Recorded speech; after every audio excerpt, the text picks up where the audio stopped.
All right, welcome to a brand new episode of Future Money, where we talk about the investments of the future that will make us money. Please remember that nothing we say here should be taken as personal advice. The conversation is for entertainment purposes only. If you have questions about your financial situation, please talk to a licensed financial advisor. Welcome to Future Money 2.0, I guess you can call it. Yes. We are officially in the new office. Yeah, in the new broadcast studio. New studio. It's really beautiful in here, and it feels like just a massive upgrade. Like, it's been a year in the working. Yeah, I know Alex built this fantastic new media / podcast studio. Yeah, but the office itself, I mean, we can't wait to hold some events, have some clients here. We're on Main Street. Should be awesome. There's amazing food. So maybe we should do a Future Money where we walk around live? the office, or like a live stream. Yeah, just like we can do that. We can definitely do that. We should do it. Yeah. No, but it's really it's kind of the support of our clients, for sure, our friends, and having the ability to actually really build something this awesome and this amazing. Because I think, as Ross said, we'll probably all die in this office. But like a long time from now, hopefully. Yeah. It'd be like the last office you work in. You yeah, know? that's the hope. Right? Unless we get so big, in which case they can't even sustain us. Where Alex did such a good job also with building this office. You can see what's happening in the background, but it's really everything. So many cameras and lights and it feels so pro. It's great. We look like we're like a real podcast. Yeah. Well, we are. Really I'm just kidding. So a lot's happened. We had a 1 month hiatus because we were moving and kind of doing all this stuff, so we didn't have a chance to do the podcast. But we're glad to be back. At least nothing's happened in the last 2 months. Oh yeah, what's going on? Yeah, I mean, to be honest, it's kind of like nothing has happened except that the word tariff is used like I want to say 60,000 times. Feels like the last 2 months have been like the last 5 years, man. Yeah. So we're gonna talk tariffs again. We're gonna kind of do a little recap, but then we're gonna start with tech earnings. Usually when the big tech companies report, we like to do a little recap of kind of what's going on up right now. Or Well, right, yeah. We had last week was one of the big weeks. Correct. There's some more this week, but Mag 7, Significant 6, Elite 8, whatever, FANG, whatever acronym you want to give to the big tech stocks. Yeah. I think we'll start kind of by talking about not just like what the earnings were, but outlooks, what they're all saying. Everyone's favorite word, tariff. Yeah. Who's winning, who's not.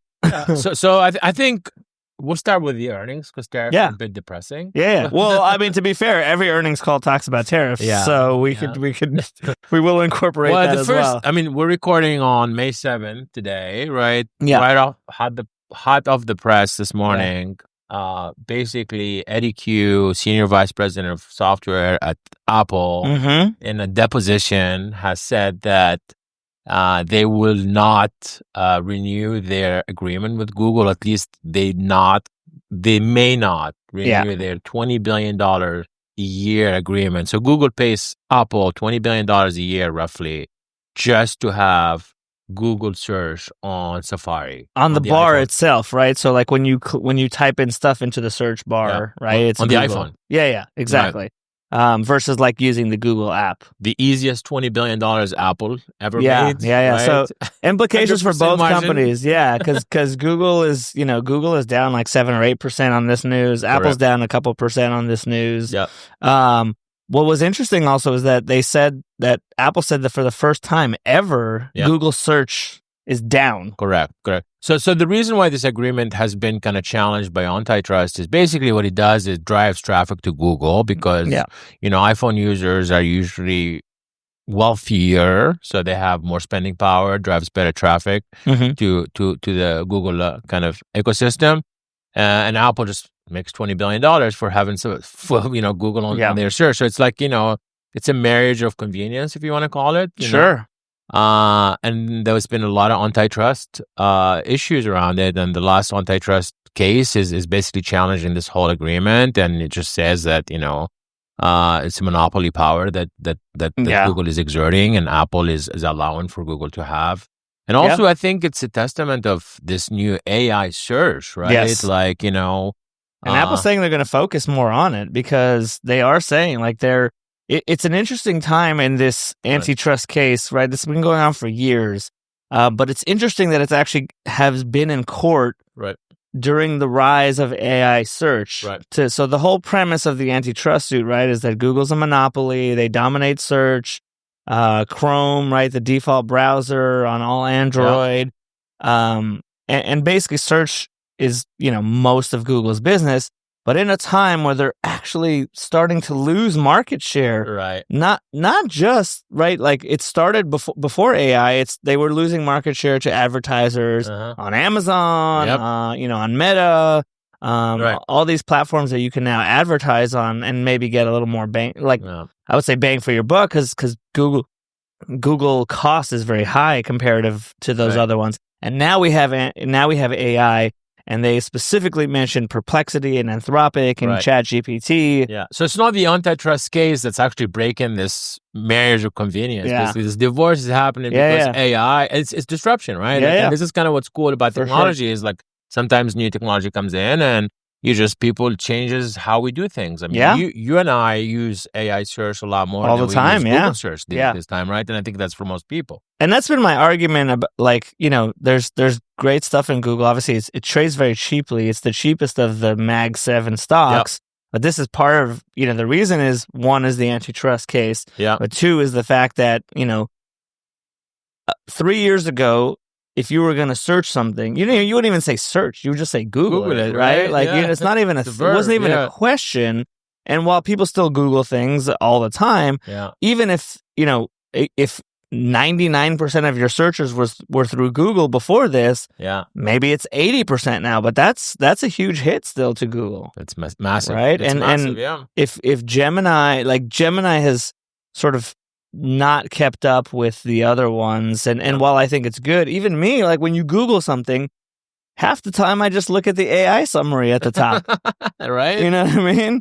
Well, how much? I don't even know how much traffic, how much earnings or revenue is driven to Google from Apple devices. That's got to be a big number. It's a lot, but like you said, because Apple users are more affluent, right? Google can kind of target those clients more, and that's part of the argument for all this antitrust stuff is, right? Like, you're not giving us an option. It's very similar to the 90s for old people like us, right? When Microsoft was forced to sort of not use their default search, the Internet Explorer.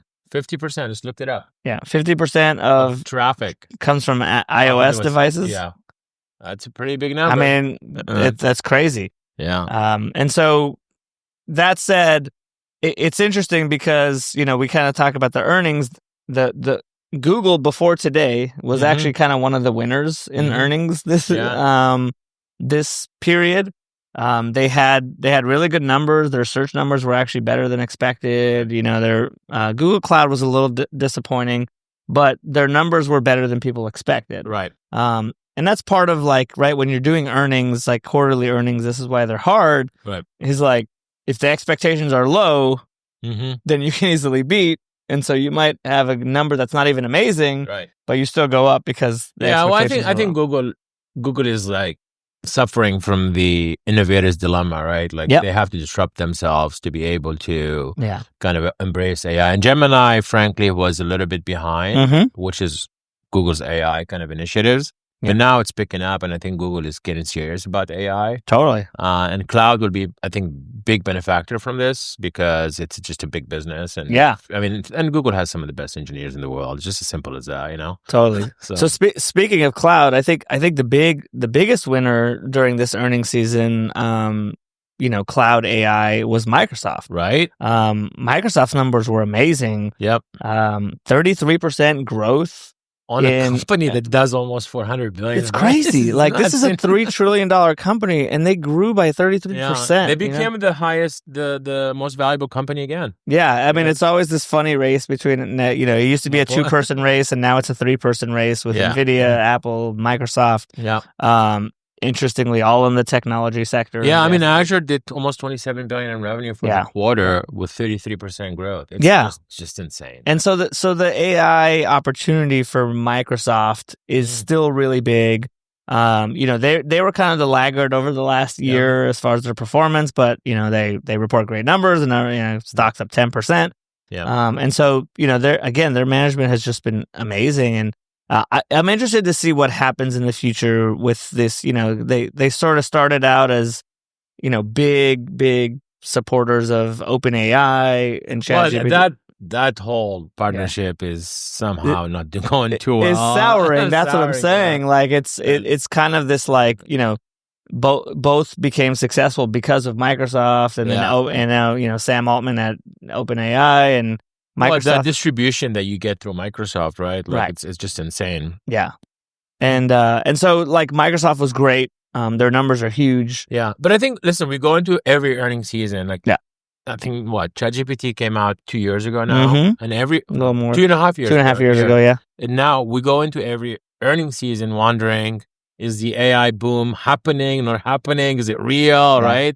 We here at GK, we believe it's real. It's just getting started. This is the first inning of many years we talked about this many times on this podcast, right? Yep. But every earnings season, we look at these tech companies, and it's reaffirming that the investment is still happening, right? The revenues are starting to trickle in. Everyone is talking through it, right? Yep. This is not a hoax, right? And when you see Microsoft's numbers, when you see the productivity that already is starting to happen in companies and products and things like that, it's just really, really fun, right? Yeah, I showed you one that kind of made you laugh yesterday when I was like, all right, tell me why I would use GK. And ChatGPT gave an answer that was almost perfection. Yeah, the amount of productivity gains that we have here in the firm is really insane, and I'm not talking about what we're building too. So it's really fantastic. And speaking of investment in AI, I think what's important is that these everyone's worried about, is this a bubble? Are people building and nothing's coming out of it? Well, it turns out that all the hyperscalers, right, the Amazons and the Googles and the Microsofts, Meta, are not just reaffirming their expenditures in AI, but actually Meta in particular said that they were going to continue to increase their capital expenditures in that space. And love to hate them, man. Yeah. Love to hate them. It's I for all Mark Zuckerberg's faults, and I think there's many of them. Talk about a guy who knows how to pivot. Even when you make a mistake, right? Like he had the whole metaverse debacle. And I think Reality Labs is shutting down, or they're basically shutting down even without saying it. Yeah, I mean, Oculus is definitely not doing as well. But listen, their glasses are doing really well. Yeah, I still don't know one person that has them. Do you? I know a few. You do? Yeah, I know a few. I'm curious to kind of try that, but it's funny. I think, listen, AI with AR glasses are actually two very powerful. We just haven't seen that. Yeah, we'll see where it comes. I mean, it's funny. My son and I were walking by the Apple store, and he's like, can we go? Whatever happened to the Vision Pro? And I was like, yeah, that's gone. Maybe Alex can find some clips from our Vision Pro days. Yeah, the Vision Pro. I have to say, I was very bullish. Yeah, can we go back to the graveyard of AR, VR? Between the one we did in the metaverse, the future money we did in the metaverse, the Apple Vision Pro. You'll be right all the time. Added to the list of hardware graveyards. Yeah, exactly. But those companies are the ones that came out. Google was good, Meta was good. Apple was kind of in the middle, nothing great. But they're having a China problem, and they're going to have a tariff problem. Yeah, they have both, right? Yeah, Apple manufacture most of their iPhones in China. Right? We have this, and this is why the tariff conversation needs to continue, right? Or it's such an important, even though you don't want to have it, it's just part of every conversation. Well, it is, and that's what we're seeing from all the consistency across the board, and It turns out, right, if you're a software company, right, Google, Meta, Netflix, which Netflix had amazing earnings also, right? Like I want to get back to that later. Yeah. Well, software companies are basically, obviously, not going to be almost immune. Yeah, almost immune. Until this week, where Trump said we're going to put 100% tariffs on movies produced outside the U.S. Until we have reciprocal tariffs from other companies, because, and we'll talk about the tariffs in a minute, because the problem is, the way that we're thinking about tariffs is really wrong, right? Yeah. I think Trump's tariffs just don't make any sense. Right. But I think going back to China, right? China is no longer, hasn't been actually for a long term, the cheap manufacturing place, right? Yeah. People go to China for a few reasons, some of which are their supply chains are really robust and good. Yeah, logistics. Logistics are awesome there. And also, because they have specialized manufacturing, right? Like iPhones are not easy to manufacture. No, absolutely not. There's like 1,000 pieces in it. Correct. So you're not going to China because it's cheap and simple to do. You're going there because they've taken many, many years to do this, right? Yeah. So for us to think that overnight we can just stop our supply chains and stop these relationships is really ludicrous and stupid. And even Apple is trying to move some manufacturing to India, and they have been, yeah. But the next iPhone, they say they can't because they have to do it in China because they can't produce a billion iPhones, overnight in a new country. Yeah, they produce about 120 million a year, but it just can't, right? Like and I think this is what the stupidity of this whole thing, and also like it's not a China problem. Like it's U.S. companies making these decisions because that's where the supply chain exists, right? Like you can't, like we're not a communist country where you can say, hey, everyone, you should make your own shoes in America, or you know what I mean? It just doesn't how our system works, right? So this is why it's so frustrating what we're doing here with these tariffs. Yeah, and again, we say this a million times, like we're a consumer economy. So unless Americans overnight decide that they're not going to buy a lot of stuff and they want to pay higher prices for the few things that they buy, this is a losing battle. Like we're just not going to win this battle. You can't tell me don't buy enough, don't buy too many gifts for Christmas. Like what the heck? You know what I mean? Like it's the craziest stuff ever. Like I just don't understand like how we're okay with this stuff, you know? And with that said, right, I think the biggest loser in an earnings season was Tesla, right, by far. Yeah. Their numbers were, atrocious, really. Tesla was a shit show. They were down 71% net income year over year. Yeah. Cars. Revenue went down, not just net income, so not just earnings, but revenue. Tesla's is really sad what's happening because down in Europe this morning, down in China, 6%, which is their biggest market. China EVs growth is almost 40%. Tesla down 6%. Yeah, like this is not a China problem. This is a Tesla problem. This is a Tesla problem. Right? Well, they're facing multiple problems. Right.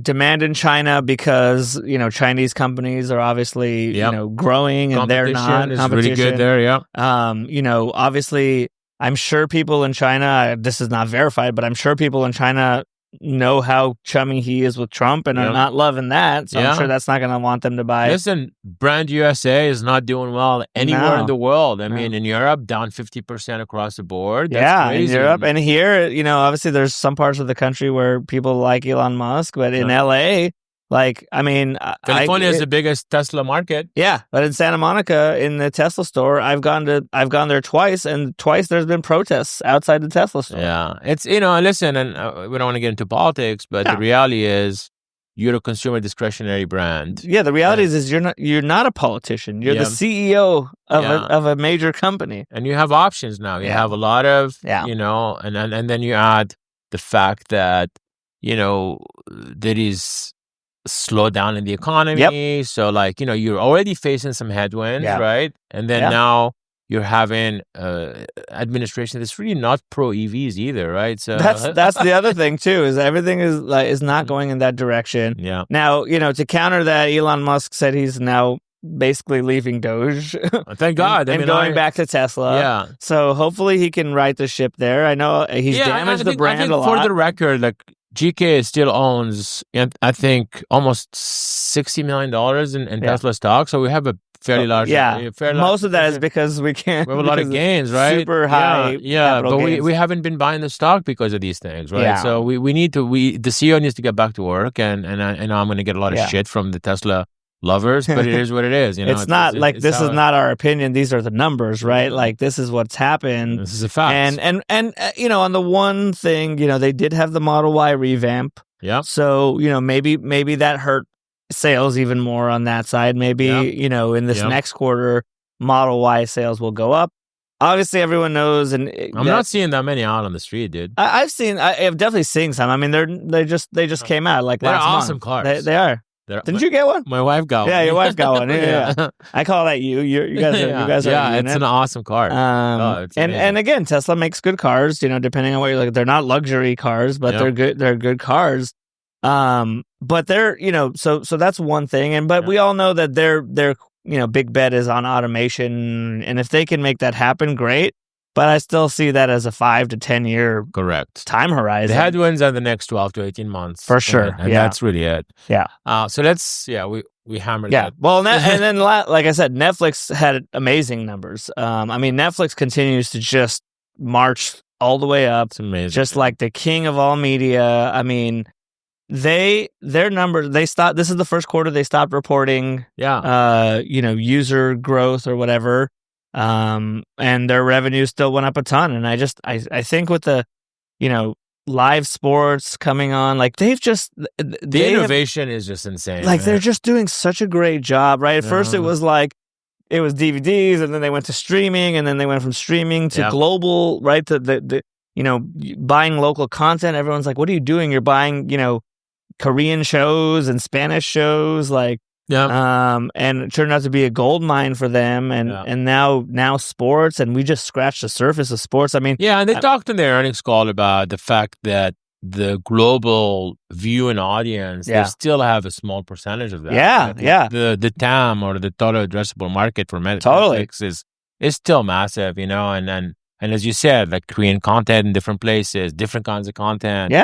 I don't watch WWE, but apparently a lot of people do. It's crazy to me, but a lot of people watch it. And, UFC, and obviously the NFL and the Christmas games now. And I'm sure that, there's all this stuff that people want to watch, right? But if I'm, the NFL's trying to expand internationally, and they've been doing some kind of job. It's the easiest way for them to expand internationally. When you have over 300 million subscribers all over the world, how easy is that to just kind of put a game on and for everyone? And let's not forget that they, just subtly increase your fees $1 every, couple months. What's $1 here and there? That's the beauty of this model, and it's like it's the same thing with Apple.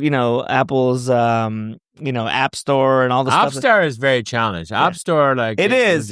But if you think about things that you pay for on your phone, like iCloud and things like that, you're like, it's $3 a month, and they're like, oh, you're running out of space. Well, now it's $4. Now it's $5, and you go, it's $1. I'm obviously going to do it. Yeah. And then, but you do that, 500 million times over. Yeah. Like it's a lot of money. Yeah. I mean, think about it. 300 million subscribers, $1 more, it's $300 million a month, right? Yeah. And they don't do that across the world, because they also have advertising, which is actually the fastest. That's the fastest growing part, right? We didn't even get there. Oh yeah. That was when I talked about advertising for Google. That's the other thing, right? Mm-hmm. So money is actually going away from Google to other areas.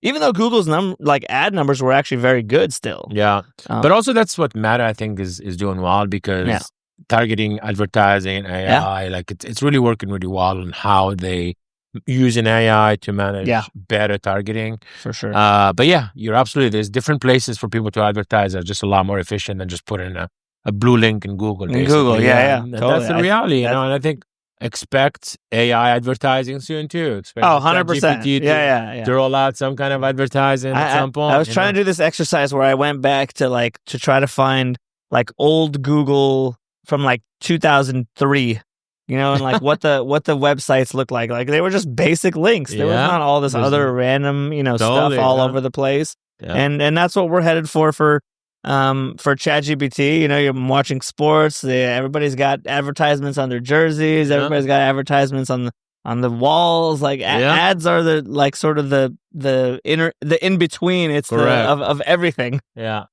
So to recap, I think we look at these mega tech companies as really kind of a bellwether, right, of what's happening in the economy, you know, and I think, you know, they lagged this year. Obviously, the markets are down in general, but they've lagged because they've done so well for so many years. But they're still printing money. Like, not all of them, you know, we didn't talk about Amazon much because, you know. Oh, yeah, Amazon, right. Yeah, I mean, Amazon has been challenged a little bit with tariffs, but still had good numbers. I am curious because all these numbers are pre-tariff numbers, really, right? So everybody's gearing up, and the numbers are going to be a little bit weird, you know, for the end of the quarter. I think that's a great segue. Let's talk about GDP, right? Like, so we basically had the first negative GDP. Negative GDP. Yeah. But that was Biden's fault. That's what I heard. It's Obama's fault. Come on. Yeah, that's true. That's true. I'm going to blame Reagan. Yeah. It's, you know, negative GDP because the GDP calculation involves adding and subtracting imports and exports. And basically because there's a threat of tariffs. We imported a crap ton of stuff, right? It's like toilet paper during COVID. Yeah, totally. That's exactly what I thought of. Also, everybody buy all your pre-tariff stuff. So that just messed up the numbers. But the reality is, and you know, the Milken conference is happening this week in LA, which is one of the biggest financial conference. And the whole conversation this week with everyone in finance is that everyone is pissed. Maybe not at the tariffs, but at least the execution of the communication around them, you know, it's just been a mess. And what's happening ultimately is nobody can make decisions around deploying capital, making decisions around hiring people. Like if you're not in recession yet, we're probably going to go into one because of the uncertainty that's created. It's uncertainty, at the very least, a slowdown economically, if not a recession. Right. I think odds across the board are like a 50-50 recession now. Yeah. And it's a tough game to predict recession. Yeah, we're not trying to do that. But the economy is a confidence game. Yeah, right. Absolutely. I mean, as simple as that, right? If I can make decisions around hiring, around deploying capital, building things, then I'm not doing it, you know? And frankly, I'm talking to a lot of business owners, entrepreneurs, who these tariffs, if they stay as is today, will either have to go bankrupt or meaningfully lose a lot of money this year. You know, the sad reality of this, you know, approach is the people who get the most hurt are the small businesses. Yeah. Right? And the idea, like we used to say, oh, well, you know, if they produce all their stuff in America and they make that, the reality is that doesn't happen for the most part. Right. So, rates are still high, so it's hard for me to borrow. Right. Now I have to worry about tariffs if I'm making any kind of products. Right. My products are generally not made in the U.S., so they're made in Mexico, they're made in Vietnam, they're made in China, wherever. And I just don't have the ability to bring that to you know, bring it onshore and pay 3 times the cost. And so I just, you know, probably fold the business. And when you think of also tariffs, right, like the Port of LA is the biggest port in the country, 50% less traffic, which means a lot less drivers, a lot less dock workers, a lot less people who are transitioning goods and products. Eventually, a lot less products on the shelf. It's just as simple as that, you know? And I think you've seen Trump blink around tariffs when he met with the CEO of Target and Walmart, and they told him, listen, dude, we're not going to have enough products for the shelf for Christmas. Yeah. And I think that's really the reality of where we are today. And I'm not trying to sound alarmist here, but like the pain and the anxiety is real. Yeah. And frankly, it's not just that. It's like, okay, if we knew that there were 25% tariffs on everything, whatever the case may be, you can work around it. At least you can work around it. And yes, it'd be bad and it would hurt people and all this kind of stuff. But at least we knew. But now we have 25%. Oh, no, we don't. Yeah. Well, give us 30 days. Give us 90 days. No, it's 25. It's 100. Like we're at 145 on China at this point. But carve outs for 145 laptops, is effectively an embargo. Like, you know. It's like who's going to, I'll buy my, you know, stuff made in China for a 200% markup. Right. Yeah. And of course, like, again, people are going to pay for it because the business is not going to not make money selling you products. Nope. So it is an embargo. It is a full-blown trade war at this point. Yeah. From what we know, there is no conversations going on right now. But also, China. I think what's happening, and I think this is this is the few things that we know for sure. What we know is the U.S. stock market is down, and the stock market is not the economy. I know that, and obviously, but to be fair, it's come back. Yeah, it's come back, but I think it's come back because Trump and his administration have walked back some of the tariff talks. Correct. Let's just Oh yeah. Let's just acknowledge that. Right? There's no question. I mean, all this started on we had a sell-off early in the year for fear of tariffs. Then we had the quote Liberation Day, which was just like an absolute travesty of an announcement. And again, to be clear to everybody, this is not political commentary. This is not us commenting on who's in office. Right. If Hatem, if you went out and did these policies, I would be saying the same thing about you. I love you, but I would be saying the same thing about you. Oh, it's silly. It's right? Stupid, And so, then the market has a huge, huge downturn in a very short period of time because everyone's afraid. And then, Trump walks them back and kind of, and so the market comes back because of that. We have good earnings from tech companies and companies in general. And that's, the tech companies kind of saved the earnings season, I think, right? But the reality is we need to get some meaningful deals and hopefully for the anxiety to come down a little bit, and that's kind of what we're hearing right now. Totally. But so what we know is that there are going to be some kind of tariffs, but we actually have no idea what they're going to look like. Yeah. And I think that's one of the bigger issues is like, so we have a very short window of time to mitigate the downside here. Yeah, I mean, the argument right now is it too late? Yeah, I mean, I wouldn't say it's too late. I would say it's getting too late. Well, listen, the UK yesterday signed a deal with India. Yep. Europe is signing a deal with India, right? Yeah. So our allies supposedly are making deals amongst each other because they can't rely on us anymore, right? So that's a long-term damage, I think, that we're going to have with the US. Thankfully, people have short memories, and if we can kind of get back to being the America that everyone knows and relies on, maybe that would be a good thing. Yeah, I don't know. I do think that this isolationist policy, this America first is all fine. Yeah, like we should be thinking of America first, right? But America first does not mean America and nobody else. America alone, right? Because that is not the way the world worked, especially, this was a bad idea in the 30s. This was a bad idea in the 1800s. It's definitely a bad idea in 2025 where the world is so interconnected. How do we cut off the rest of the world and pretend that somehow we can do this alone? We can't. And I love America, and I think it's the best country still, regardless of who's in power or my political views or any of that. I still think we're the best country. Yeah, but we need friends. No person is an island. Especially if you wanna deal with China, who definitely is doing some things that are despicable, sketchy at best, and from IP and stuff. But you can't fight China by yourself, right? While also fighting everyone else. Correct. Correct. I think. And that's the problem with these policies is it's F everybody else. Yeah. Like we're gonna do whatever we want. Right. And that like you said, American brand has been damaged and is continuing to be damaged. And I remember, you're obviously you're from Europe, but I remember going to Europe in the early 2000s. You don't want to be going to Europe this summer, right? But I remember going to Europe in the early and mid 2000s in the Bush era, and there was a lot of discontent when I was there for Americans. I mean, firsthand, and my family was supposed to come visit this summer, and they decided not to. And that's the other thing. Travel to the U.S. is going to be down huge. I mean, and that's actually one of the dumbest thing to lose because I would look this up. The travel industry is about $2 trillion of our GDP. Yeah. It's $250 billion in spend from foreigners here in the States. Yeah. And guess who are the two main countries? Mexico and Canada.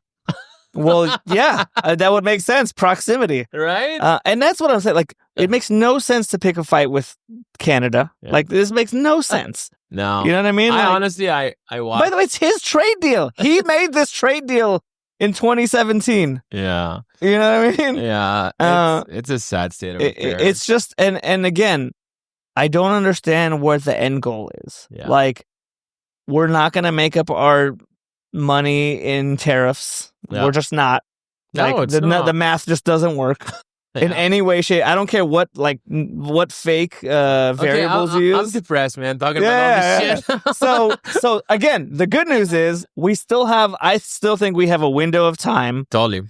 where we can say this. Yeah. And I think he's starting to understand that you can't just bully the entire world. Yeah. It doesn't work that way. Yeah. And I think the market spoke, right? Like when you announced that Liberation Day and the S&P falls 6 or 7% in one day, that you can't. That's just direct feedback that what you're doing is just stupid. Yeah, right. Yeah, and everybody started to get on him. All the CEOs. Also, and that's what I'm happy about too. Is his CEOs, various leaders, even supporters, right? Like, because I think at the end of the day, regardless of what you think about the administration, everyone wants America to win. Yeah. Like, we all do, right? Like, so I think the reality is you've seen Ken Griffin from Citadel and like a lot of really big players. In Jamie Dimon, saying, hey, what are we doing here? What's going on? And it's just that there needs to be, a sort of a unified front in this scenario. Like, this is not going to help America. I get, like, let's negotiate trade deals, but let's do it right. Yeah. Let's do it right. Is it right that Europe charges us tariffs on cars? No. Yeah. But there's a way of doing it. There's a way of doing it, and there's a way. But what I tell people all the time, and I told one of the people that work with us when they gave me all these charts for all the trade deficits we have with countries and all the tariffs other countries put on, my answer was simple: which of these countries is doing better than us? No, nobody. And the answer was nobody. So isn't it better for us to do better, even though we have, quote, crappy trade deals? Yeah. Right? Knowing that we're doing better than the rest of them. Yeah. Than to somehow come in like a bull in a china shop, destroy everything, and ruin what ultimately the china shop is our china shop. We're destroying our own shop. Yeah. So I think, listen, we harped on this quite a bit. Well, so there's now this conference in Saudi Arabia where a bunch of business leaders are going to discuss big, beautiful deals. I don't know. Big, beautiful deals. I mean, listen, I think the Saudis have a lot of money and, and they still want to, like, it's still kind of the one place. Did you know the Saudis are the second biggest buyers of U.S. treasuries? of U.S. military equipment? Oh, wow. I just found that out. After Israel? No, dollar-wise, because they got way more money. Oh, that's right. Not like per capita. Yeah, they dollar-wise. Good clients, yeah. They have the second most F-15s in the world after the U.S. Wow. And as I was researching stuff for this podcast, I was blown away that Saudi Arabia, not England, not Germany, not France, or Australia, but Saudi Arabia. I mean, listen, there's a conference where Elon Musk's going to be there, a bunch of, CEOs and trying to get more investment in the USA. And I hope that works out. I'm just not sure that's skeptical. Just not sure that's the kind of capital we want. But look, I know, we have various trade deals with Saudi Arabia, and there's, they do buy a lot of our military stuff and we buy their oil and things like that. Mm-hmm. I just, when I see things like, we're shunning Europe in favor of Saudi Arabia. And Canada. In Canada. And, we have, I think the U.S. has a little bit more contentious relationship with Mexico than with Canada. But if you ask somebody, like, who's the least aggressive, most benign country that you can think of, I think Canada would be at the top of people's list. Dude, no. Canada, honestly, I mean, Canadians went to war for us. Yeah. Like it's like that. They're brothers, you know what I mean? Like so for me it's and again, like you've seen James Carney became the new Prime Minister of Canada last week because of the Canadian, and it was like a 26-point swing from the liberal from the Conservatives to the Liberals. We saw it in Australia too. Yeah, in Australia too, So the world is swinging, and that's the beauty of politics. Like we always depending on your viewpoint politically, you always feel terrible or great. Right. Or, I always feel bad somewhere in the middle, like moderately bad, whoever's in power. I always feel say bad for you, man. No, not in life. About politics in particular. I always say Politics is a game of who you hate the least. Right. That's my opinion. Yeah. Because if you love a politician, it means something's not specifically like you're missing the bigger point here. Yeah. But in the end, this is what's happening here. Also, by the way, the Republican legislators, Congress, are starting to get scared. Yeah. And midterms, if we continue on this pace. That they're gone. Like the Republicans are going to lose their majority, and we're starting to see them stand up, right? And it's like kind of like voting with your dollars. The problem is the Democrats are also pathetic. So that's true. That's true. And I don't think this is my point, right? What I just said. Who do you hate less in this environment? But the Republicans are starting to fracture. Yeah. You know, they all lined up like good boys and girls behind Trump, and kiss the ring and all that. Yeah. But now they're starting to at least have some kind of standing against him to say, look, if we do this, we're going to be gone. And this is the other thing. China knows we have midterms. China knows we turn over things. They don't give a crap. 5 years, 10 years, like they can wait it out. Threshold is way higher. Because what are you going to tell Xi if the economy is bad for 3 more? The economy's been bad since 2019 since in China, COVID, right? Since even before COVID, it was already bad, and then they got really bad. Yeah. So I think, and this is why going back, kind of wrap this up. As investment advisors and investment managers, you don't want to be reactive too much during these times. We've seen like this bear market rally happen the last couple of weeks where, we hit a 20% drop in the S&P, and then things kind of came back because, so politically we're going to see these ups and downs. Yeah. Unfortunately, Trump thrives in chaos. So you're going to see this happen all the time.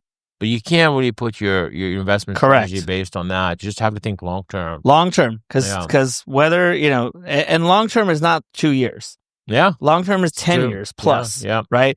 And so over time, what matters is earnings. Yeah. By the way, it's not. Remember that stocks are not the only investment you can make. Right? You can own bonds. You can own corporate bonds. You can own government bonds. Well, you can own international bonds. Yeah. Right? You can own international stocks, which is an asset class that's been forgotten for the last 15 years. Well, listen, we'll close this out by mentioning Buffett, who just retired after 650 years. Incredible run. Yeah. Probably, one of the most admired, one of the best investors that... He's the GOAT. He's the GOAT. He definitely is the GOAT.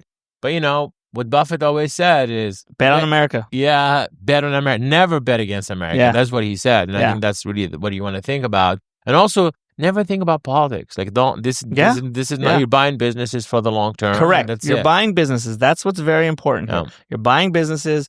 What are your goals? If your goals are a year from now, you should probably not be fully invested in the stock market. Yeah. If your goals are 10 years, 20 years from now, that's keep your eye on the prize. And last time we showed these charts of, what happens, all the major events that happened in world history. Yep. In the end, the market has gone up over time. Yeah. What is the prevailing trends coming? AI is going to be one of the biggest things ever that we believe, just like, the internet before it and electricity before that. So the concept of innovation is US is still the place to be when that kind of stuff happens. Yeah. So we'll wrap that up there. Thank you, Alex, for building this amazing studio. Do you have a microphone? Can you say something? Yeah, dude, because we want to get you in, I know. Maybe we do one episode where we interview Alex about stuff. Yeah, dude, that'd be great. And also we'll do a live event too. So, yeah. Thank you. I'll see you next time. All right, guys. Cheers. See ya.